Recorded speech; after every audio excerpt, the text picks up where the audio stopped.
So good afternoon, ladies and gentlemen. My name is Oria Shiloni. I work in the legal department of the official receiver. I deal mainly with legislation promoted and enacted by it. And I have to apologize for my bad voice today, so excuse me. It is a great honor for me to be here and present you with this honorable group of speakers who will be discussing the complex corporate cases. In the next hour and a half or so, we'll have the great opportunity to learn about the complexity of cases we've all heard about from first-hand experts, top-notch experts, as two of them we've already met, Mr. Don Bernstein from Davis Polk, New York City, and the Honorable Judge James Peck from the Bankruptcy Court of Southern District of New York. So I'll introduce our third guest here. Exciting. Mr. Marshall Hubner. And Mr. Hubner will be also the first speaker of our panel today. Mr. Hubner is a co-head of Davis Polk Insolvency and Restructuring Group. He is widely recognized as one of the leading practitioners in the US. He routinely represents both financial institutions and companies in major restructuring and bankruptcies. And he advises on several of the largest and most complex of such matters yet done, among them the AIG case, Lehman Brothers, Delta Airlines, Citibank, Ford Motor Company, and many more. He is now here to discuss the issue of representing clients in multi-debtor cases. Please, sir. Good morning, everyone. I guess it's already afternoon. It was originally morning. So they gave me the challenge, obviously, of dealing with a topic that is complicated when we're running an hour late on the second day right before lunch. So if anybody wants to go to sleep, no worries. I'm good with it. You can find me later. So, you know, it's funny. America, as Don mentioned before, is slightly ahead of Israel in size and complexity. But the reality is that given the corporate structure of many Israeli enterprises, you are actually catching up rather quickly. And so the topic of addressing complex corporate enterprises with debt at multiple levels is particularly fitting given the Israeli holding company structure and the fact that more and more your capital markets are providing debt at multiple layers of companies. And this obviously is going to lead to the same type of inter-debtor complexity that we are seeing in the United States. So what I'm not going to do is just follow the slides because that would be boring. And you can read the slides on your own. So what we're going to do is we're going to use each slide as sort of a way to keep us close to the topic, but then I'm going to talk a little bit outside the slides. So obviously the complexity of large corporate families, you need to understand from two different perspectives. And I'm going to try to cover both in the 18 minutes and 33 seconds available to me this morning. One is the perspective of the company. When you are the company, or you are representing the company as a fiduciary, how do you deal with the fact that it's not the company, but it's actually many companies? Companies often with very complex interrelationships between them, both internally and with creditors. The second question is looking at it from the perspective of the creditors. If you're on the other side, and let's say you have debt at subsidiary B, and someone else has debt at the parent company and subsidiary A, or you have cross-holdings, exactly how do you ensure what has been the recent development in US law that may be instructive to the Israeli market with respect to addressing these issues? So let's first talk about why this has become such a bigger problem of late. It's become a bigger problem of late because creditors are getting more sophisticated. Right? They're trying to figure out, particularly the distressed investors who also are coming to Israel. You can sort of hear the drum beats coming. I'm not going to name the firms, but you know who you are, right? So they're getting smarter. and Don mentioned before the term fulcrum security.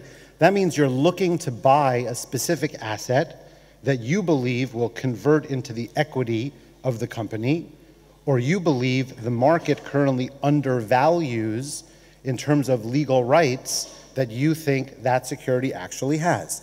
And so very sophisticated distressed investors do extremely thorough analysis trying to figure out exactly which securities are undervalued by the market, and then they attempt to make their prophecies self-fulfilling by using negotiation tools and litigation tools to try to further increase the value of the securities that they have bought and get a recovery that enables them to buy very expensive sports cars. So most corporate filings in America these days of a company of any size have dozens of actual debtors in Chapter 11. Sometimes there are hundreds, literally hundreds. In fact, it's a very complicated moral question at Davis Polk, because when you file a large enterprise for Chapter 11, the filing fee is actually about $100 an entity. And so the question comes up, who gets to use their credit card and get the airline miles for the filing fees? Is it the most junior person who has really not gone home for many, many days? Is it the junior partner? Is it the senior partner? Our firm, just so you know, almost always gives the most junior person on the team the miles for the filing fees. So what happens in a filing, and this is going to be important, so I want to make sure the adjective is well translated. The cases are procedurally consolidated.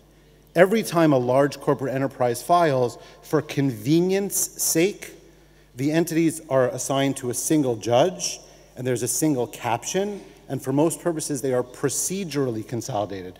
You've heard a little bit yesterday, I'm going to get into a little bit more detail in a few minutes, about the fact that sometimes, but often not, they are also substantively consolidated, right? And we'll talk about that a little bit later. So the base case scenario, in most cases, you begin with a single set of professionals representing all of the companies, despite the fact that there are often great complexities, and you end up with a single creditors committee appointed by the United States trustee, despite the fact that from the creditor perspective also, there are great complexities. And so one of the things that the US trustee tries to do is appoint creditors from different entities at different levels, so that a single committee, to the best that it is possible to do so, can be representative of the entire creditor body, not just of the creditors of one entity. So, as I said a few minutes ago, this is sort of slide, somehow it says 37 on here. I guess it's part of a larger book.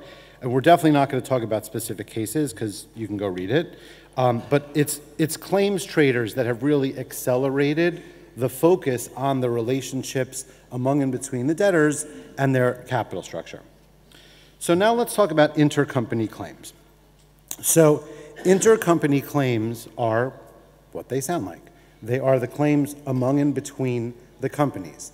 That's one area that can lead to complexities, because generally when you think about a capital structure, you think about the claims coming in from the outside.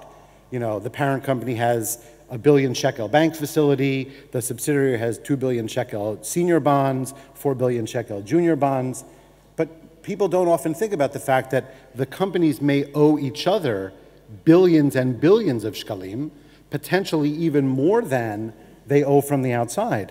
And unlike the nice, clean, in 2006, Bank Leumi led a bank facility to lend IDB money, and it's 2 billion shekel, these transactions can go back decades and can result from literally thousands and thousands and thousands of individual transactions, which are also often very poorly documented, right? Because every day, funds can be flowing. If you think about a large corporate enterprise that has inter-affiliate business relationships, it can be centralized cash management, right? All the money is swept up to the parent company, and then it's managed and invested in an efficient and prudent way. It can be actual operation interconnectivity, One entity owns the coal mine, one entity produces the coal, it sells it to a sale entity, the sale entity sells it to a brokerage entity, the money comes back in, it then goes up to the parent company.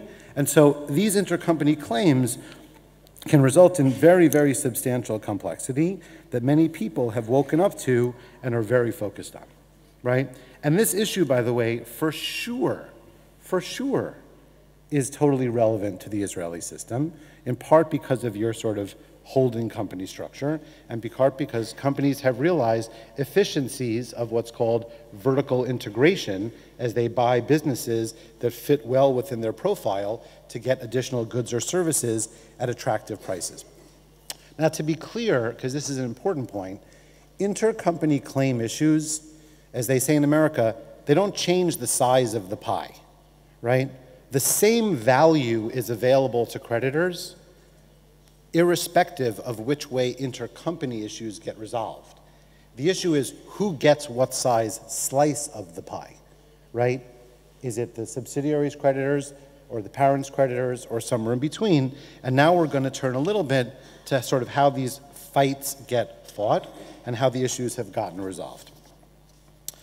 So first of all, there's kind of a magic wand, right? And that's like a quiet little secret that I'm happy to let you know about. Intercompany claims are so messy and so complicated and literally often stretch back decades that it's really often not possible to sort them out in a technically and mathematically precise manner. And so very often, as part of the global deal that ultimately gets cut in the case, somewhere in the plan, there's a provision that literally says, after they emerge from bankruptcy, the debtors can do whatever they want with the intercompany claims. They can wipe them out, they can cancel them, they can do whatever they want, because it's just not really possible to treat them precisely the way you treat third-party creditor claims. But again, notice the words I began with because they're extremely important. After a deal is cut, right? Intercompany claims, as we'll see in a few minutes, are very much a part of the fighting that is going on now in most large Chapter 11 cases, but they are usually sort of, it's like a final status issue. Something else Israelis are very familiar with, right? There's a final status issue that we're going to resolve after we resolve everything else, right? And that usually waves a magic wand and they just go away. So now let's switch to the perspective of an angry creditor, right? You're a creditor, you're angry, or you pretend to be angry because you believe that your debtor and the securities that you purchased are not getting appropriate value and respect in the Chapter 11 proceeding. So what can you do to make a lot of noise and be obnoxious, right?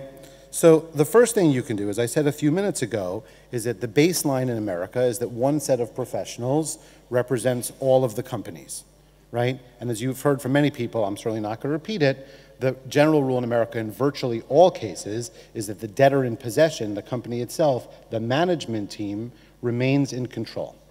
So you raise your hand and you say, that's inappropriate. What's going on here? Ze mamash lo beseda. See, that's now I have my qualification, because I spoke Hebrew. Kmo she'en li tapuach adama roteach bapeh. Right? So what happens? You make a motion and you say, not okay. Right? Not okay at all. Because this debtor is supposed to be my fiduciary, but they're not, because there are inter-debtor fights, and it's not possible for them to both fully fulfill their fiduciary duties towards me and towards the other debtors. So I want a trustee from my entity, because you can't have one management team caring equally and appropriately about both the parent and the sub, right? The other thing you can do is you can say, law firms have very strict ethical rules. The law firm is unethical. They're not allowed to be retained for both because there is a conflict of interest, right? I demand a totally separate law firm. Now, and I know obviously you had a recent case, which I won't name, where there were limited multiple professionals. So look, right, conceptually, in a conceptually pure world, every single debtor should have its own professional. And every single debtor should have its own fiduciary, right? Because conceptually, you're opposite the other companies It's a zero-sum game. What your creditors get, their creditors lose. But you saw the chart up on the board yesterday with $1.1 billion of fees in Lehman. So imagine if all 1,000 Lehman entities each had a fancy law firm and each had a banker, it would be $100 billion just of fees, which would be good for some people, but wouldn't necessarily be the right outcome for creditors, right? So to cut to the chase on this topic, courts are very reluctant to appoint Chapter 11 trustees to throw management out of individual debtors, and they're equally reluctant to throw out lawyers, especially because what happens a lot in America is that people, go through months of the case, they're negotiating, they're threatening, they're litigating, and then when they're not getting what they want, they say, oh, judge, you should throw out the lawyers, right? And the judges quite correctly say, where were you 9 months ago? Like, this is obviously an inappropriate strategic tactic. Now that you're not getting what you want economically, you're trying to change the decision maker. No way, right? And there's a lot of nuance here because life is much more complicated, and obviously we're on a very tight time frame. But there have been very sophisticated ways in which where there are genuine, serious issues raised among debtors and that raise, I think, legitimate questions about the inability of a single set of lawyers and a single set of fiduciaries to fairly represent everybody. The American system has, in fact, come up with, I think, some pretty thoughtful judicial decisions about how to address the situation. Again, there isn't time to go into it, but just to sort of give you glimmers into the market, sort of topic number one is disqualification of counsel and disqualification of the debtors and the request to appoint a trustee. And the responses in general have been pretty nuanced and sophisticated. And where the facts have truly required it, the courts have, in fact, in some cases, thrown out the law firms entirely, finding that they have a conflict of interest. Then there's sort of the second issue. By now we're all the way far away on slides, which I promise you I wasn't going to follow, and I'm doing well so far. So there's substantive consolidation. So you heard a little bit about this from other speakers, even though it was my topic. So we'll go very quickly through it because what we don't want to do is repeat, and I'm also mindful of lunch and the clock. So I said before, and I said I was going to remind you, that all cases are procedurally consolidated. Just for ease of use, they're administered together. But then the question is, should they be substantively consolidated? Should you actually merge all the assets and liabilities of all the companies and say, there aren't 16 different companies here, each with separate creditors and separate assets? It's just not true. There really should be one, right? And as it won't take you too long to figure out, and as distressed investors have obviously figured out, if your debt is at an entity that is low on assets and high on liabilities, you love substantive consolidation, right? If you're at an entity that has lots of assets and few claims, you're in principle strongly opposed to substantive consolidation, right? If you have guarantees at all of the entities, right, so that you can recover against multiple debtors, substantive consolidation is a totally inappropriate judge-made doctrine. But if you're only at one entity with no guarantees and the other person is going to scoop your recovery, all of a sudden you like it a lot more. So I'm just going to tell you in very, very broad brush terms, because you can read all the details in the deck at your convenience. There are fundamentally two avenues under American law that substantive consolidation can be found by the judges to be appropriate. One is what's called the Reliance Test, which is that the company held itself out as one entity and led creditors to believe that they were dealing with the family, right? With Campbell's Soup, not with Campbell's Soup Trading Company, PC, but rather that there was really one entity and they didn't respect separateness themselves. They sort of played a shell game with the assets. And so, as they say in English, this will not translate well, you reap what you sow, right? So that if creditors relied on it, so if you look on page, whatever page number this is, there are lots of sub-bullets. It's a facts and circumstances test. The second test is entanglement, which is if the entities are so completely, impossibly jumbled up and interconnected that it's simply not possible to legally treat them as separate. Let's say that they just don't have books and records that even recorded intercompany transfers. They just sort of treated the whole thing as like a davar gush, right? So then you would have a situation where substantive consolidation, which is a very, very rare doctrine, and that's important to note. Substantive consolidation, or as Americans call it, subcon, and in Hebrew you could say subcon, right, is threatened in almost all cases now, but is very rarely found, as it should be, because it's an extraordinary doctrine that completely disregards the corporate form and just pretends that it's really one entity instead of 100. And that's a very serious step, and so it really should be granted only in rare circumstances. So from the creditor perspective, the next issue that Don alluded to in his last presentation, and I'll address only very briefly, is recharacterization. So there is a very complicated policy dispute here, right? And Israeli law in some ways has taken an approach slightly different from American law. The question is as follows. What do you do with the fact that the owner of the company is, for example, willing to put in rescue financing? Because from a social policy perspective, you want to encourage companies to be rescued, and you want to encourage the availability of financing. Critical policy concern. On the other hand, there are a lot of shenanigans that go on, especially with equity holders who have access to superior information and can often design deals themselves. Do you allow them to vote? Do you allow them a debt recovery? What do you do with their ability to sit on a creditors committee if they are legitimately the largest creditor, but also own the enterprise?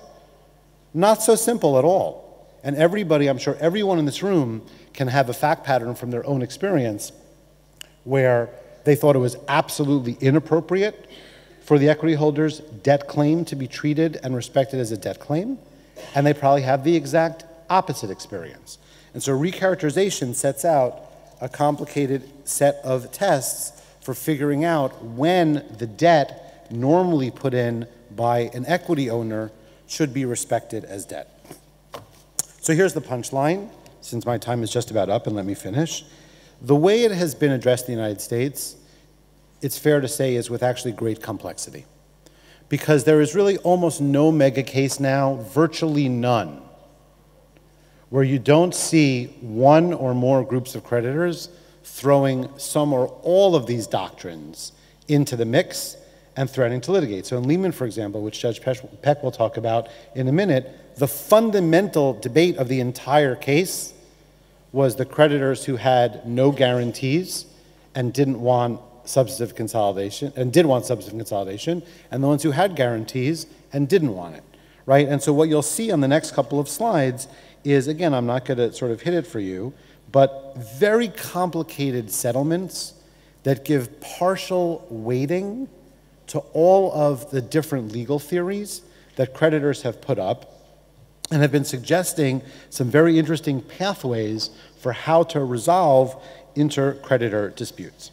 So that's kind of what I wanted to address this morning. Again, as your market matures, as Israeli companies get ever bigger and have debt at multiple places in their capital structure, these issues about how to address that fact pattern, who should win, who should lose, who should get a full recovery, who should get a partial recovery, who can vote, who can't vote, are going to become ever more important. And it is at least possible that the American model will provide some precedents that you could find useful. Thank you.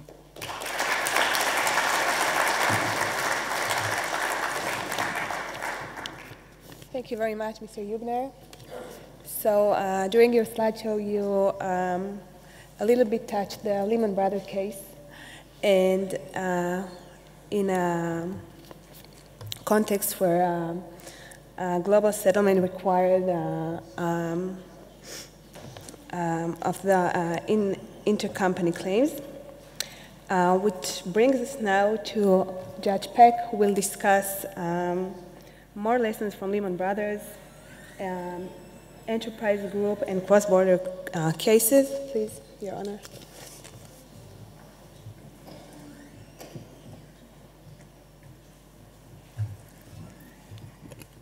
I think I'm suffering from overexposure today, but hello again.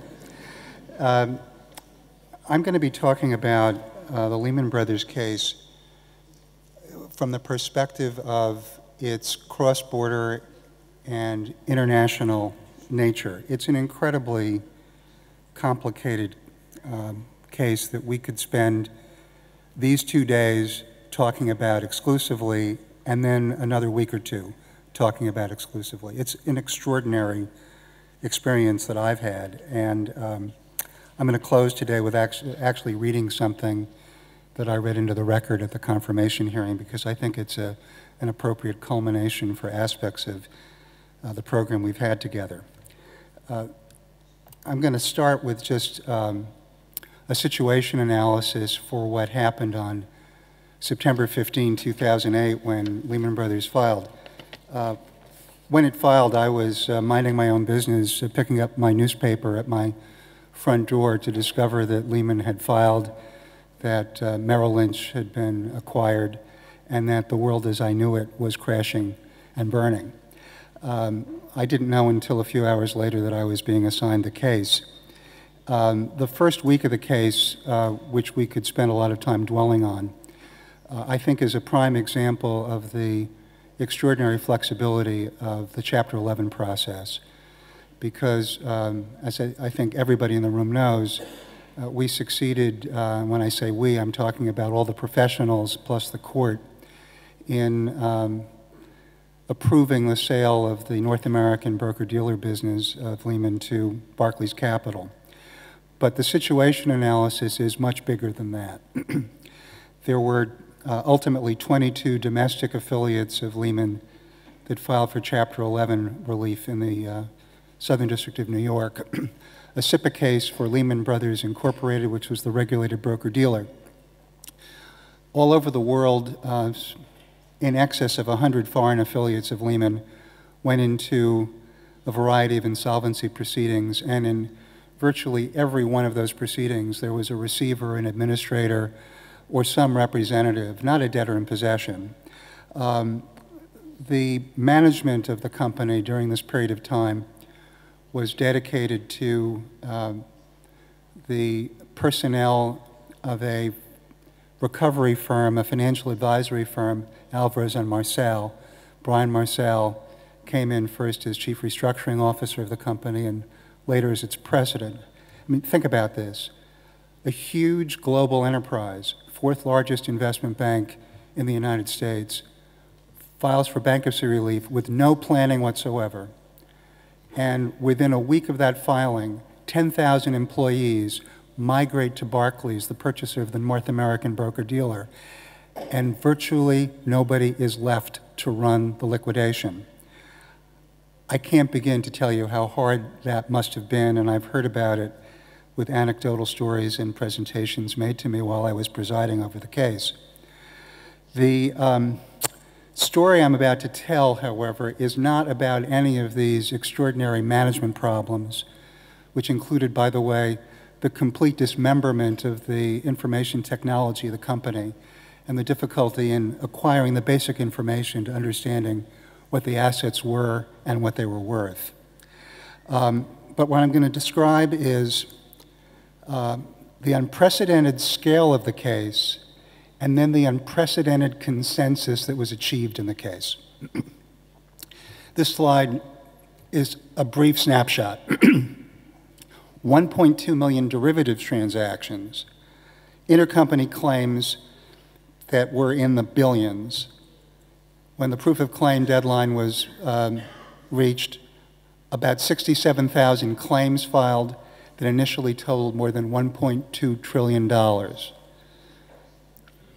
It actually makes me shudder to say that number. And the claims have, over time, come down dramatically. But then, that's not what this is about. This is about dealing with the international aspects of the case. I was asked to be a speaker in January of 2009 at a World Bank conference in Washington, D.C. that was convened to discuss the impact of the Lehman Brothers filing on the financial markets worldwide. And one of the things that that conference impressed upon me was that the Lehman Brothers case was not a Southern District of New York case as much as it was a worldwide problem. And to reconcile the claims of affiliates, both claims that the U.S. affiliates had against its foreign brothers and sisters, and the claims of the foreign affiliates against the U.S. debtors, represented an enormous problem. And in June of 2009, in part as a result of some colloquy that took place between me and Brian Marcel in open court, the debtor developed a multilateral cross-border protocol. I believe it to be the first and only example of something this ambitious. It was designed to provide a mechanism by which foreign representatives could confer with representatives of the debtor. Remember, the debtor in possession in the United States is not a traditional trustee or receiver or foreign administrator, and so there was this distrust of the entire U.S. system that had to be overcome to establish a level of understanding, trust, cooperation, and sharing of information. And eventually that took place. I had nothing to do with that.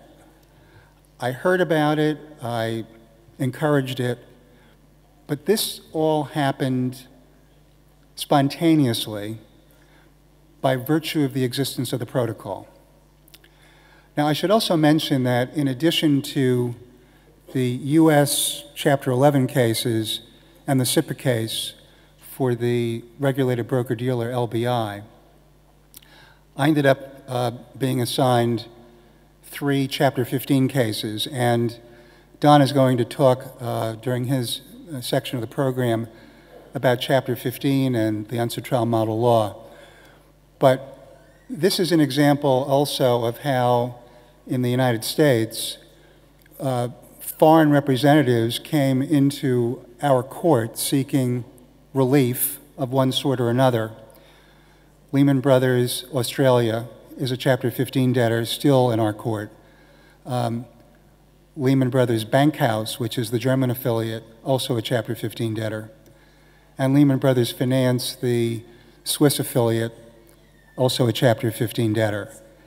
I cite this merely as examples of how, when dealing with the kind of enterprise that Marshall was describing, which is now writ large on a global scale, that there is a need for cooperation, that it goes beyond the norm.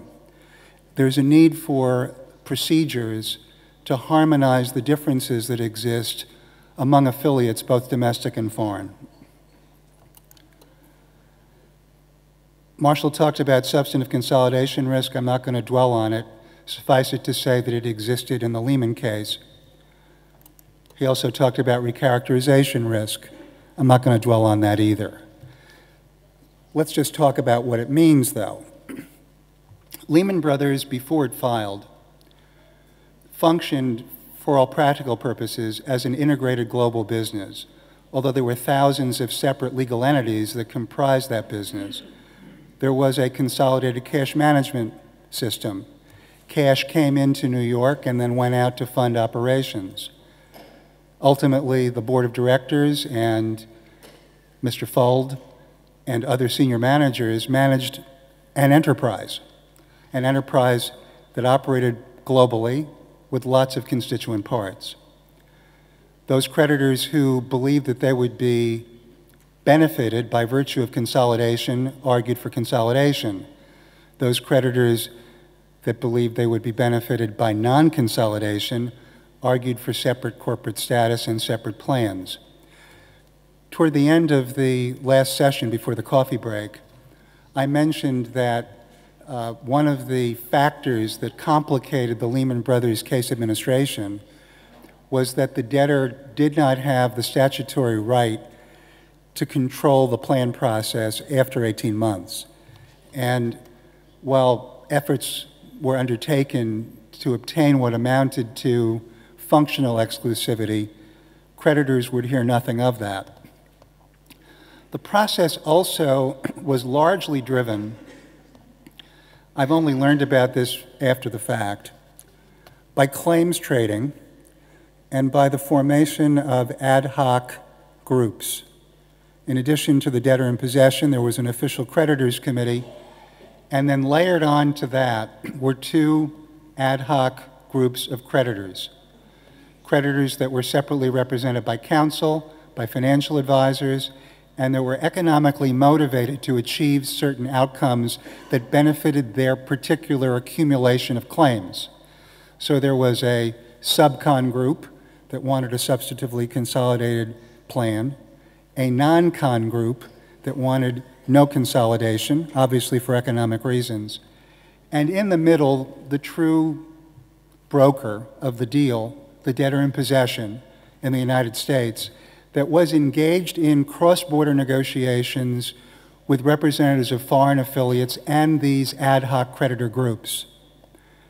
Remarkably, and I talked about mediation during the last session where I spoke, the plan of reorganization in the Lehman Brothers Chapter 11 cases came together without a mediator. It came together notwithstanding the fact that at least at the initial stages of the case, there was tremendous disagreement, distrust, and suspicion. Also suspicion about the whole role of the United States bankruptcy system. I'll just share an aside. During the coffee break, somebody came up to me while I was getting some coffee, and he mentioned that he represented Israel Discount Bank during the Lehman case, and that there were some issues about the extraterritorial application of the U.S. automatic stay because they were exercising set-off rights. Well, if I had my way, there would be an ability to sanction any foreign entity that sought to exercise rights and remedies without my prior approval.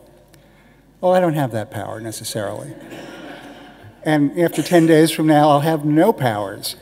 But the point of case administration involving a massive enterprise such as this, with assets located throughout the world, both the developed world and the undeveloped world, where there are different courts that are there to protect local creditors, there is this conflict between one of the basic principles of Chapter 11, and frankly, insolvency practice generally, which is collective action.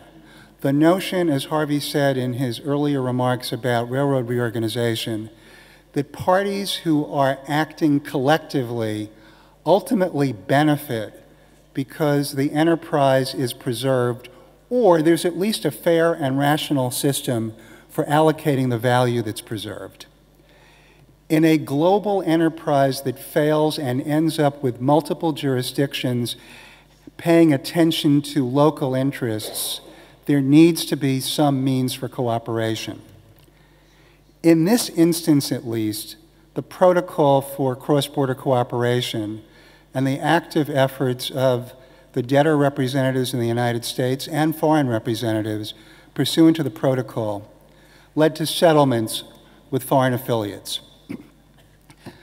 Bilateral settlements have been achieved in the case with representatives of the debtors in Germany, the United Kingdom, the Netherlands, Curacao, Hong Kong, Japan, Luxembourg, and Singapore.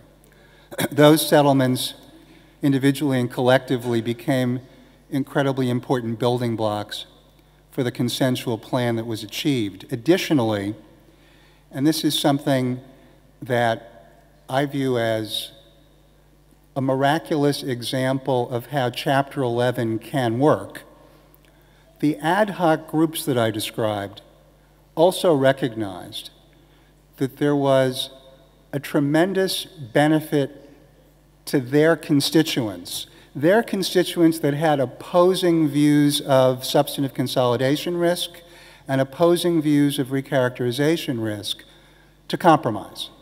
Indeed, having a compromise plan that would yield prompt or relatively prompt distributions of value in accordance with a compromised reallocation of value from certain subsidiaries to the parent, led to a confirmed plan on December 6, 2011, that I consider one of the most outstanding examples of Chapter 11 ever. And I'm going to close by reading something, because I could try recharacterizing what I said and how I felt that day, but I think it's better just to read you the excerpt, and I apologize for doing so. But here are my remarks. My world changed when the Lehman cases were assigned to me, and so did yours. For me, it has been a once-in-a-lifetime experience to have worked across the bench from so many outstanding professionals in promoting conflict resolution and helping to bring these truly extraordinary, one-of-a-kind cases to this culminating substantive moment.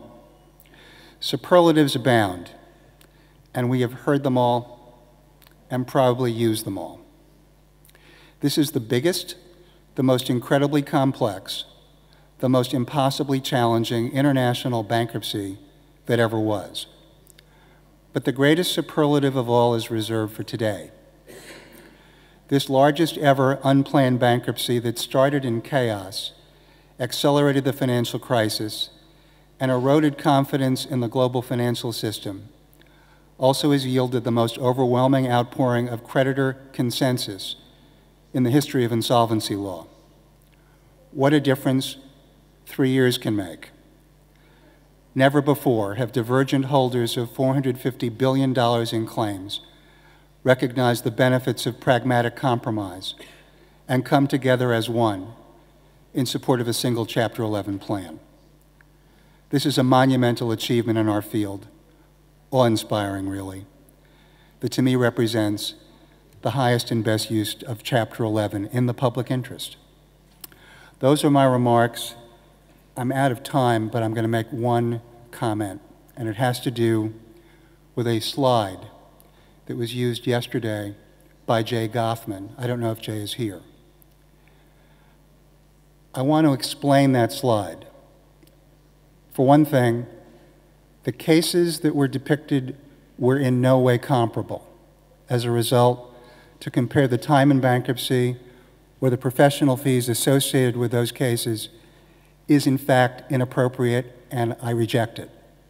Secondly, if one looks at the Lehman Brothers bankruptcy case in terms of total assets administered and the challenges overcome, $1.8 billion in professional fees represented a bargain. $639 billion in assets at the opening of the case, something well in excess of $70 billion now being distributed to creditors. A monumental achievement. My congratulations to all the professionals who are involved in it.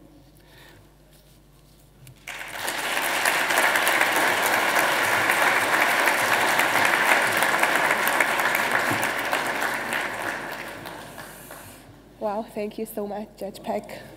And with this, let me invite Mr. Bernstein to teach us some more about cross-border insolvency, the NC trail. Please, sir.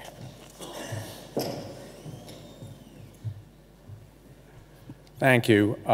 First of all, I just want to make a comment about Judge Peck and the others in the room who are in the Lehman case. It's unimaginable how daunting that case was, and I think the comments that you made at the end understate how great an achievement it was to resolve the issues in that case, partly because of what I'm going to talk about, which is what tools we have and don't have to resolve cross-border bankruptcies.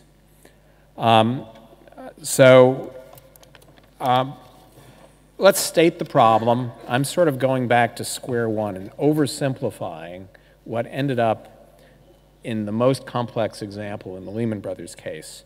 And then we're going to walk through very slowly how we got to where we are in terms of the tools that are available, culminating in the UNCITRAL, model law, and cross-border insolvency, and then talk about why those tools may be inadequate and what has to happen ultimately if we're going to evolve into a more efficient system as business globalizes and we need the tools to resolve cross-border bankruptcy.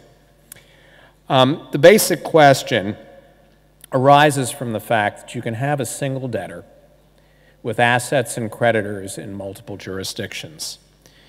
Now, there are two ways in which legal systems are evolving to handle this. The traditional way is actually toward the bottom of this slide. I'm sorry. Oh, yeah, that's the right one. And it's territorialism. And that means that each country looks at the creditors and assets in its jurisdiction, and it focuses on distributing those assets to creditors in its jurisdiction, not cooperating with other jurisdictions and the like.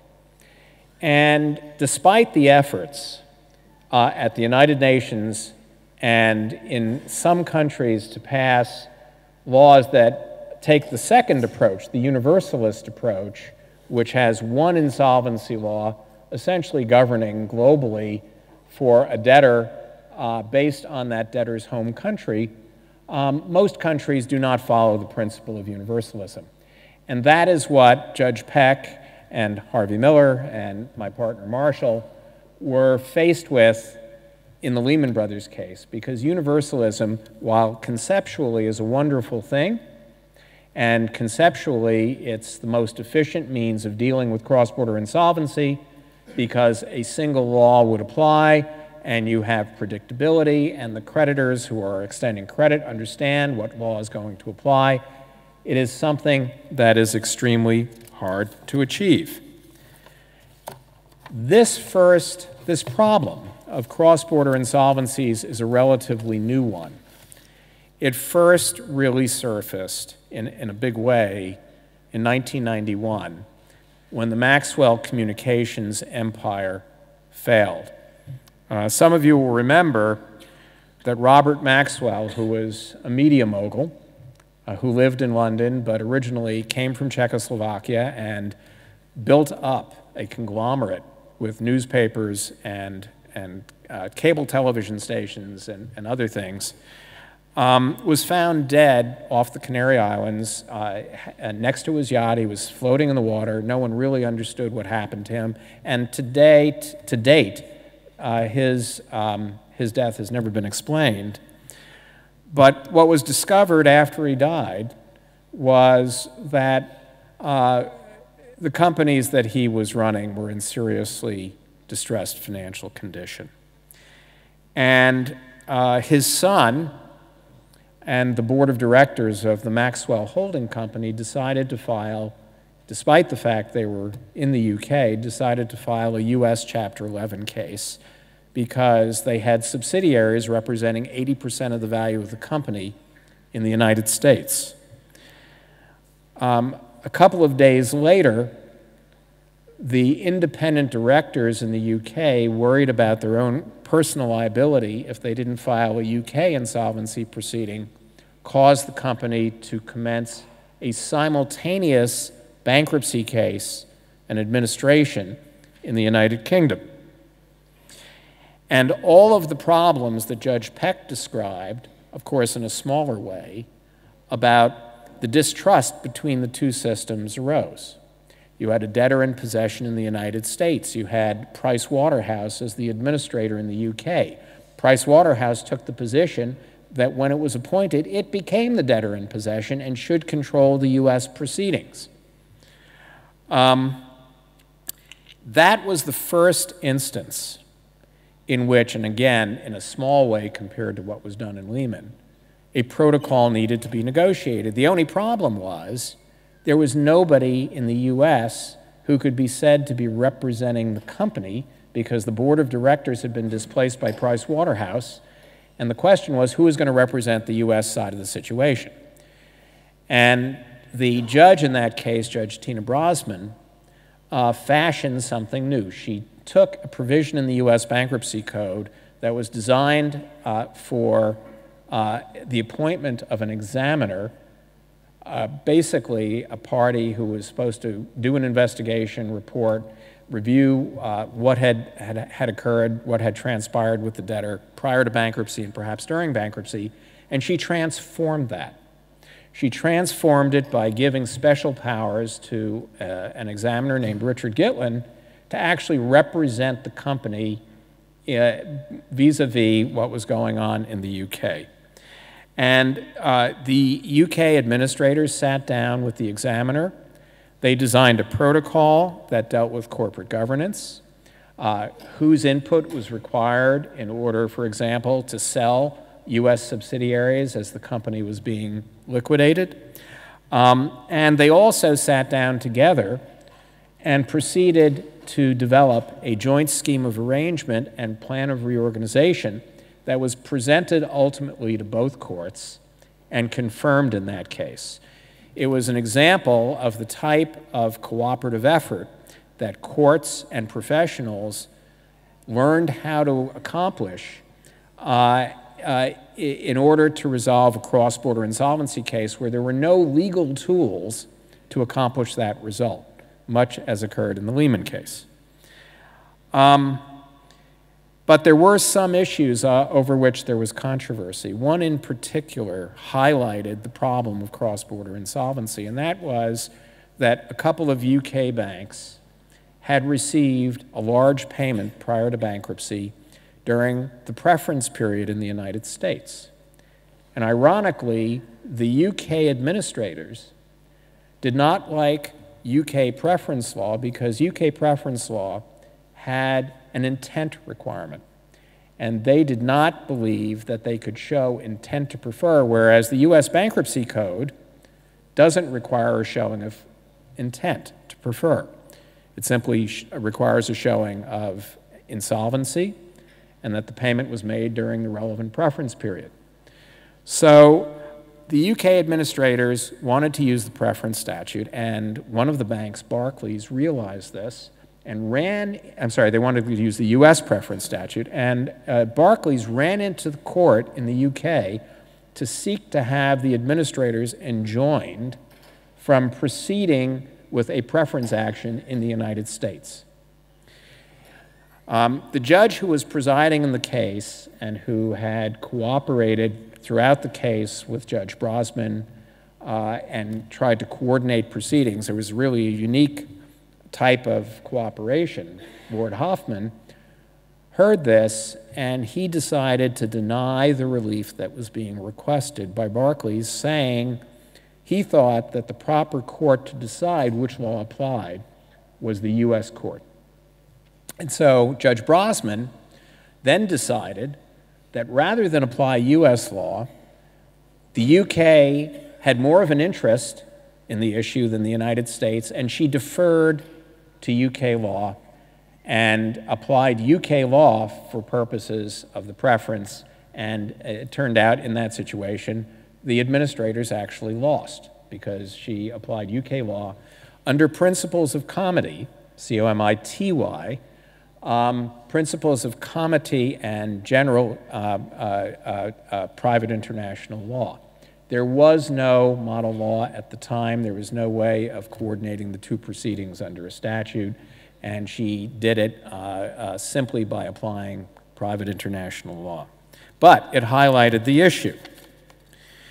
I'm going to mention separately, and I'll come back to this, I'm going to just briefly mention that there was a provision in the Bankruptcy Code if you didn't have two plenary cases, the way you had in Maxwell, if you had only one plenary case in a foreign country, to provide assistance to a foreign court. And that provision has since been superseded by the model law, but it's worth looking at the six-factor test, and you can look at this when you look at the slides at some other point. But this six-factor test is actually incorporated into the model law for the purpose of determining when additional relief is available to a foreign representative, and we'll get to that in a few minutes. But the basic principle is comity rules as long as the bankruptcy system comports reasonably with fairness as seen from the U.S. perspective. So the interests of U.S. creditors are taken into account. The distributions have to be substantially in accordance with the bankruptcy code, and principles of comity have to be followed. And we'll get to how that applies under the model law in a minute. So the Maxwell case had its individual case protocol. This led professionals to believe in the early 90s that perhaps an international protocol, contractual solution, could be adopted. And the International Bar Association actually made an effort to develop an international cross-border insolvency protocol that could be adopted on a case-by-case basis. That tended not to be used, and the judges, recognizing that something had to be done, really a credit to the judges globally, started actually having meetings to talk about how cross-border cases should be handled.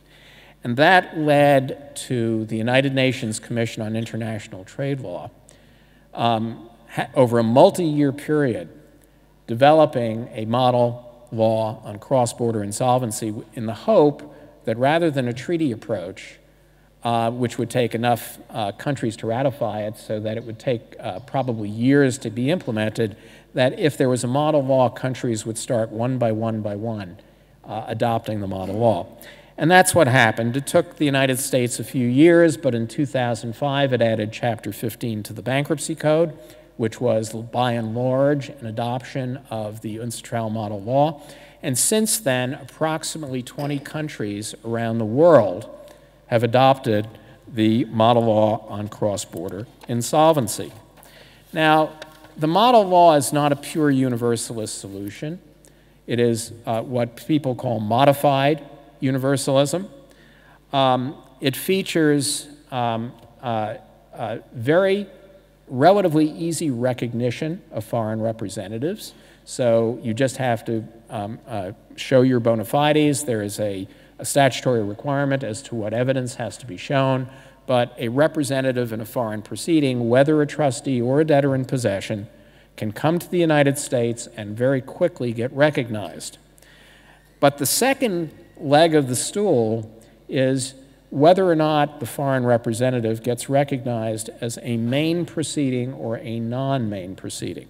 And the importance of that is that if you get recognized as a main proceeding, then by and large, the local court, in this case, the U.S. Bankruptcy Court, will defer to your law on most issues, subject to some exceptions that we'll get to in a minute. But you become the home court, and in that case, the United States is the host jurisdiction as opposed to the home jurisdiction.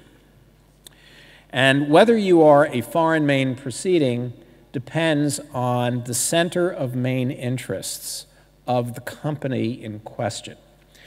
And there is a presumption that the center of main interests of the company is where its registered office is located, but that presumption is rebuttable.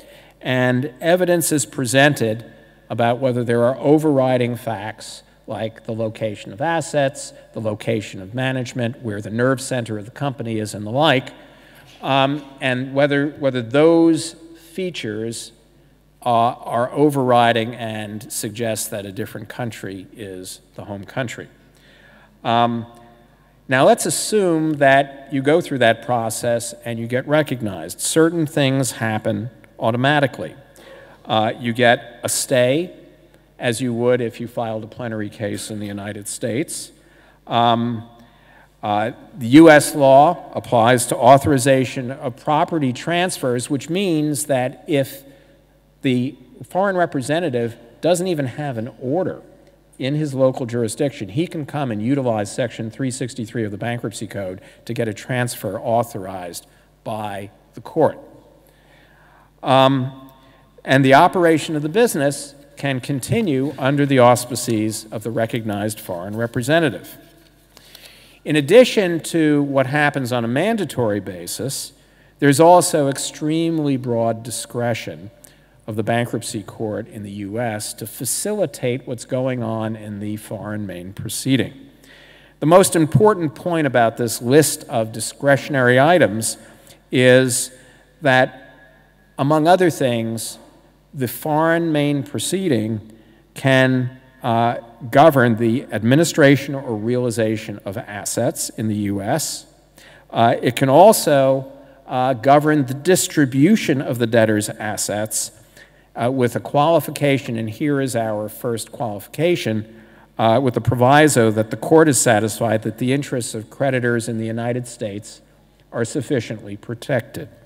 Now, interestingly, the question of the meaning of sufficient protection is that the rules don't have to be identical in terms of distribution to the rules in the United States. Sufficient protection involves due process. It involves whether the distribution scheme generally recognizes priorities, although the priorities don't have to be identical to those in the U.S. But the court gets to evaluate that, and that's one reason why this is not a pure universalist scheme. This is a modified universalist scheme because at this point, local law in the U.S. becomes very relevant to comparing the outcome to what is going on in the foreign proceeding. And then there is the power to give additional assistance. The power of the court not only to do what's discretionary, but then sort of a catch-all, which is by and large dictated by notions of comity, to provide additional relief to the extent necessary to achieve the purposes of the model law. However, there is some confusion in the drafting because the lead-in to the section that highlights comity and actually enumerates the same set of issues that were in Section 304 that we mentioned a few minutes ago says subject to the other limitations in this title. So one of the questions that's been raised in some recent cases is whether the issue of sufficient protection that appears in the section that relates to discretionary relief actually overrides this section on additional relief, and the sufficient protection standard has to be satisfied for this section as well. Now, we mentioned the sufficient protection issue. There's also one other issue that could override the application of foreign law in a case where you have a foreign main proceeding. The United States can look at its own public policy, and if the bankruptcy court determines that there is something which is manifestly against U.S. public policy, under Section 1506, it does not have to honor foreign law. There are cases, recent cases, relating to the factors that are used in a determination of comity. It's worth looking at the Fairfield Sentry, in Comey, which is Center of Main Interest. It's worth looking at the Fairfield Sentry decision, which is a decision by Judge Lifland, a very fine outline of how you view the question of center of main interest. I guess what I want to finish with is really just to say that this problem of cross-border insolvency, because of differences in commercial cultures and differences in insolvency laws, is not solved by the Untitled model law. The Untitled model law addresses a lot of questions, but it leaves open these very important exceptions for sufficient protection and public policy and the like. And the only thing that is going to resolve these issues is convergence of actual insolvency laws in different countries so that policies and the interests of the different countries become similar enough so that each country is willing to honor the insolvency laws of other countries. And until that happens, there's going to be a lot of room for private ordering, for people to get together and do protocols in order to solve problems that, as a matter of policy, their country's law is unable to address. So thank you.